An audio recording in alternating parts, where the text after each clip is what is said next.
Welcome back, everybody. My name is Grace, or Gibby, whatever you prefer. And today I'm here with a Adventure Quest video, and specifically this is going to be a warrior gameplay commentary. Now, I was inspired to make this because of the release of the Mammer, short for Manhammer, also known as the Multi-Maul. The name will catch on, don't worry. But jokes aside, I was inspired to make this because of the Multi-Maul, so I wanted to play a warrior build a bit more because this is the new, probably the new highest damage and highest utility warrior weapon that we have. So I wanted to do some gameplay, and then when I had all this gameplay, I was like, well, why don't I do a gameplay commentary, teach people the way that I like to play warrior. So here we are. Now, as you can see, I am blasting through some monsters with H series. And what I've been doing is imbuing my attacks with the Olympex metal aligned to Earth. And what imbues do is it changes the element of your attacks. And I think in this one I misclicked it. I did empower instead of imbue. But basically, H series locks your attacks to energy and increases their damage greatly. So that's what I was doing, and it just really hits really hard if you imbue it and use boosters like Essence of Carnage and Angro Linnorm. It really lets you power through normal monsters, and so I was also using that for just general questing. Now, Lurking Doombinder, a bit of a tankier monster, so I put the thing on Berserk mode. I put the Mammer on Berserk mode instead of Accurate mode, and then I used Fire Dragon Talon, which is again a fire imbue that also boosts your damage, a lot like Olympex, to make it go quicker. But yeah, so fighting Lurking Doombinder, trying to do a lot of damage, and this time, because I'm putting the Mammer in Pliers mode, offensive mode, I use my defense loss with Time Gauntlet. Now, Time Gauntlet has a quick cast skill that inflicts defense loss for 4 turns. It's great if you have it. If you don't have it, Mindbreaker Shield does pretty much the same thing with a blind on top. But as you can see, the main point of all these clips is just using H series with a Strength Drive Shield and a Booster Misc. Specifically, I'm using Ilahi Erd of Osiris because it gives about 6 BTH from the Strength stat and also 10 BTH just built in. It's really expensive, but it's just a really good offensive misc. And using H series with a strong weapon, in this case the Mammer, with 1 or 2 elemental imbues from Olympex metal or other items you picked up over your time playing. Olympex metal is the only permanently available free-to-play one that I can think of, but it just makes H series really good for speeding through quests, and it's just really good. Like, see, I'm dogging this Ancient Rock. I've dogged pretty much everything that I've fought up against. Chieftain's Ironthorn Shield. That's the you probably know, but it's the shield that gives plus 50 strength on toggle at max level. That shield is good not only because it boosts your damage by about 10%, but it also gives you 8 accuracy from the strength stat, so really good. Would recommend if you're going FO, make sure to use that, assuming you don't have to be defensive. So now I'm up against a boss here, and what I do is actually, I think, pretty interesting. So I'm using Angelic Robes, the Berserk from the Mammer, the Berserk from the Legion Fenrir Guest, and the Berserk from the Grokmahorn Misc. Now, all of these items give me a negative BTH lean and more damage. So I'm using them with the Haunted Dragonlord Shield, which has a click spell that gives you a barrier. And you can see I used both versions in Angelic Robes because Angelic Robes is spellcaster lean and it has built-in heal resistance. And I got a 1700 HP barrier. So now I feel completely free to play fully offensively against this Tenebrophage Wyvern. Because I don't really know what the boss does, so I don't want to get one banged. But now I have 1700 extra HP to play with, so I feel perfectly safe in going with an offensive armor and not worrying about my defenses. I think Haunted Dragonlord Shields are really underutilized because they're quick cast. You can boost them pretty much as you want. You might say it's not really worth it for a warrior to use a spellcaster lean armor. Fair enough, but I mean, the barrier speaks for itself, honestly. So again, I imbue to my strongest element against this monster, which is Earth, with Olympex metal. If you don't have Earth, it's fine. You can go on an allied element or whatever. Here I switched the hammer to accuracy mode to try and hit the wyvern while it's in its like flying position, because it gets greatly increased dodge, but it didn't work. So I switched out to an auto hit weapon, the Tarnished Garden Edge, and I had trouble clicking on it because of the shield hitbox or whatever, but we got it done and killed the boss. So next up is a bigger boss. This one is when I start playing around with some of my more interesting tools rather than just H-series through everything. Although you probably could H-series through this boss. But anyways, you'll see me go into Mark of Wrath with a windshield, and the first thing I'm going to do is I dismiss my guest to save SP, and I use Chromatic Channeling. Now, Chromatic Channeling imbues your attacks to a rainbow element for 2 turns, so every hit is a random element. It also makes you inflict a poison, and it gives you plus 80 strength for 2 turns. So, that's a lot of stuff. 80 strength is about like an 18% damage increase, along with, like 12 accuracy or something. But I'm using that 80 strength to boost the power of my barriers, so let's see how high they get. 1858 HP. So now I have essentially 6k HP. Well, not anymore, I just used Essence Orb. But I have a lot more HP to play with, so again, I'm going to go fully offensive, and I'm going to use the Tyrannosaurus Rex armor because it has an 8-hit skill. So I like Tyrannosaurus Rex with Chromatic Channeling because it means that if you get unlucky and get poor elements more often, like you still have 8 hits to play around with rather than just like 2 from H-series. So as you can see, I used the skill twice. I took 0 damage on the first hit because of my barrier. On the second hit I took 1k, but the boss is almost dead, and I healed a little bit from the Chromatic Channeling Siphon Poison. So basically, free-to-play strength boosts are pretty rare. So this spell is the only one that has a strength modifier, so it's just good for warriors. You can't use it against everything, because sometimes Rainbow Element will really mess you up if you get unlucky. But against a boss like that who had pretty standard resistances, you're just gaining or losing damage, so it's not a big deal. Now this is an ice boss. This is the Platinum Dragon's Quest in Dragonspine. I wanted to fight some ice bosses because I wanted to test out Master Fighter's healing ability, and specifically the Second Wind skill, which, if you don't know what it does, you can take 2 turns and attack as many times as you can, and it heals you based off your hit count up to 8 hits. It's capped.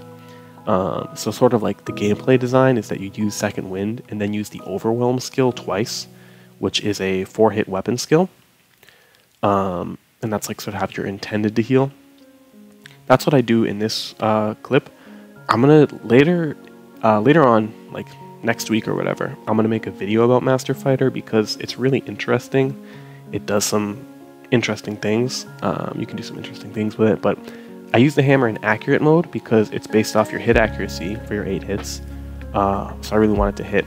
But for this second turn, what I'm going to do is I'm going to use the Berserk boosting with the Mammer added on, sort of like you saw me do with Angelic Robes. So I'm going to use Legion Fenrir, the Grokma Misk, and then I'm going to see how crazy I can get the heal to be. Now it's kind of counterintuitive because I'm using Berserk, which makes me hit less. Like as you can see, I missed 2 of those hits. But I just healed a massive amount, as you saw, because the Berserk multiplies the healing. So I got 6 hits, and I healed 1320 HP. So it was really expensive because I used Overwhelm twice, which is almost 800 SP, but I healed a ton, and I took the boss down to half HP. So I think it's definitely a trade-off, but I do really like the Master Fighter's healing ability so far from my testing, and I use it again later. But here I just finish off the boss with the Eternal Champion's armor, and you can see I put it into caster mode to use the second skill because the second skill is a spell-based effect, and it's just a crazy nuke. So I do recommend warriors using this, even though it's not like the classic weapon-based skill. It also does have a weapon-based skill in the armor. Basically, that armor is just really good. But here I am again against the Platinum Dragon King, and I'm trying out the healing again. I just lowered my HP to half with Essence Orb for no reason, just to see how it could work. And I'm doing pretty much the same exact thing, just to test it out more times in like more situations.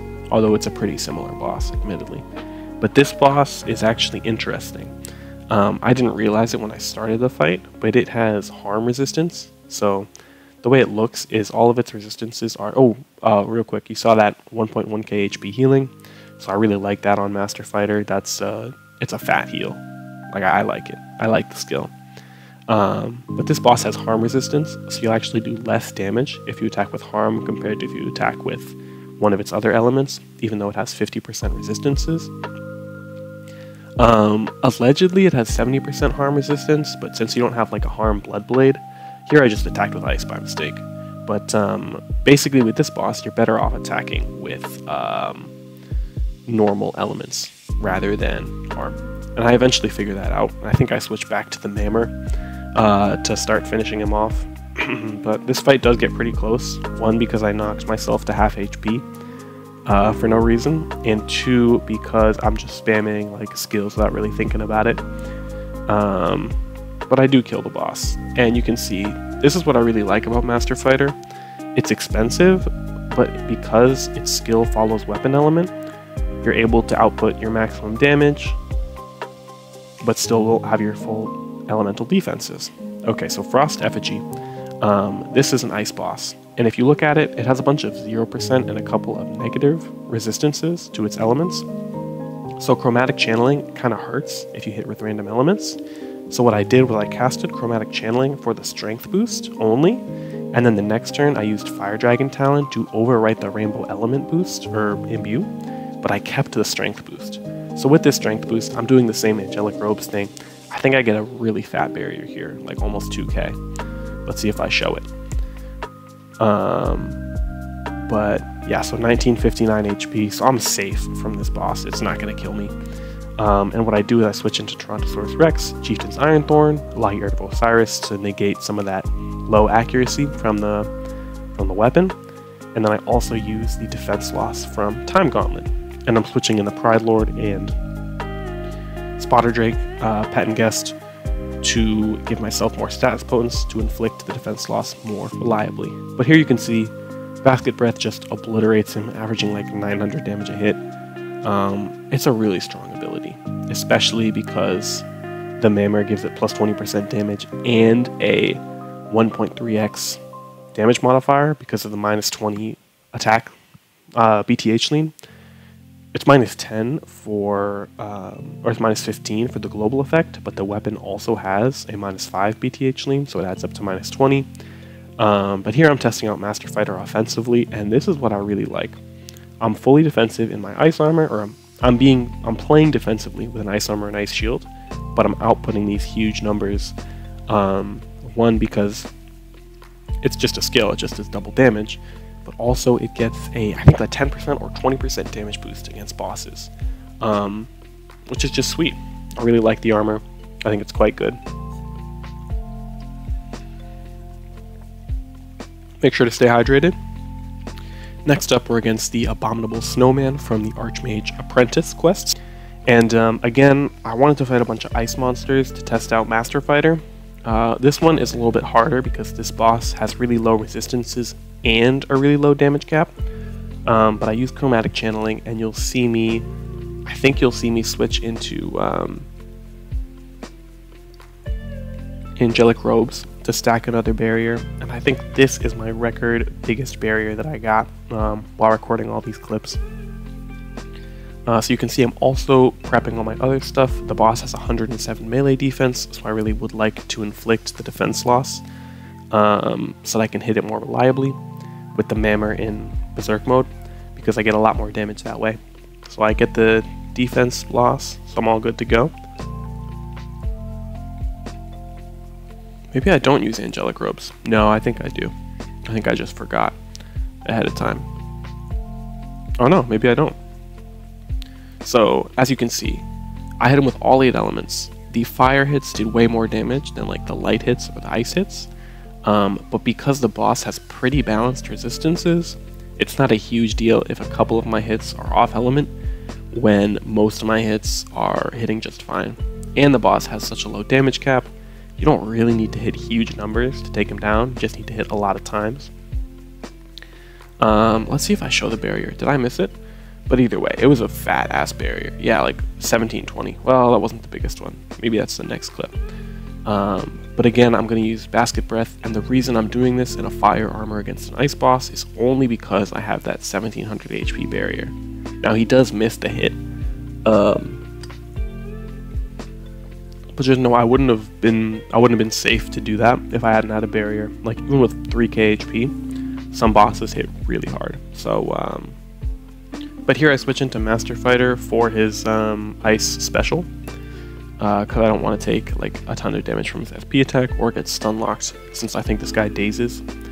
And here I'm trying out something new. I'm using the Haunted Dragonlord sword with the Basket Breath weapon skill, and you can see I healed 273 SP. Now the Haunted Dragonlord weapons heal SP based off your hit count.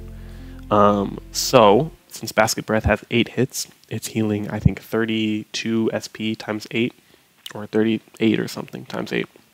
Either way, the skill costs me like 340 SP, and I'm healing 270 SP, so it's just crazy efficient to use those weapons in combination.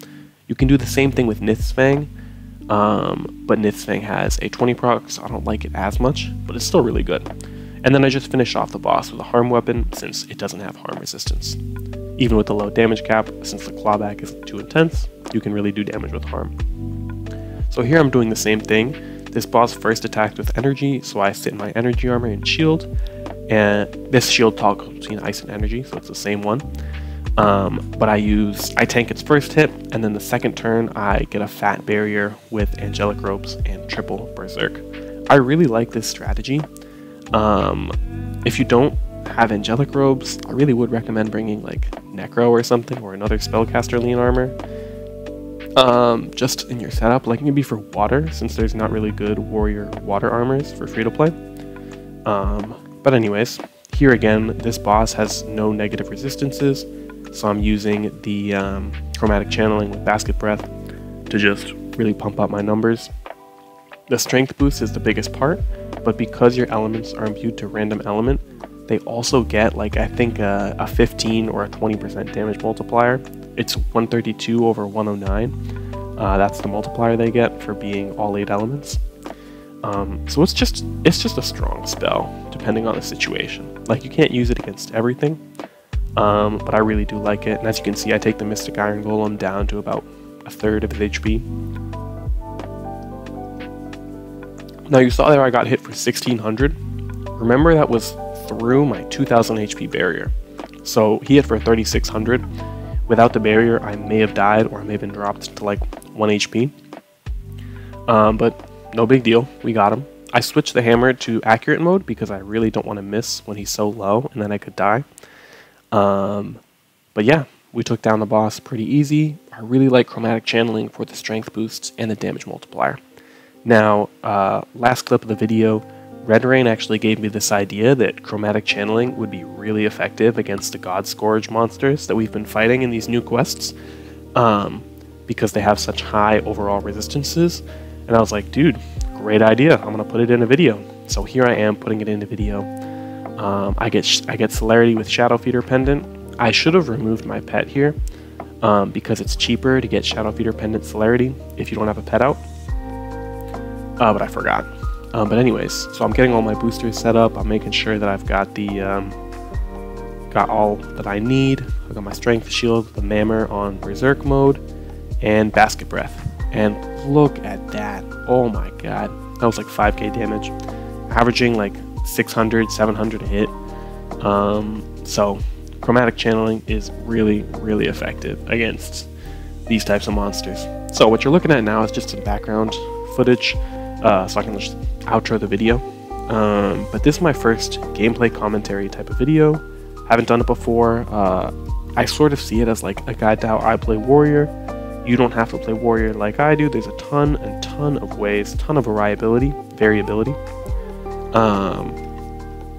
And like I didn't fight things of every element in this video, but I like to think that maybe you can use some of my strategies or see some of my techniques or ask me some questions about why I'm doing things, and learn a little bit. So if you're a new player to warrior, or a new player, or even an experienced player who like forgets about stuff like me.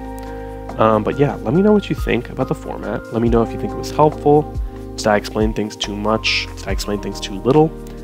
Are there other helpful things I could do? Do you have other quests you want me to do, or other builds you really want me to showcase and give a gameplay commentary of and explain my thought process?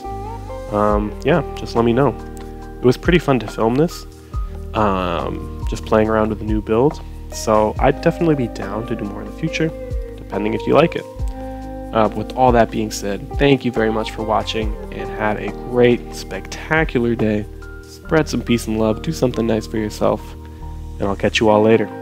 Bye-bye.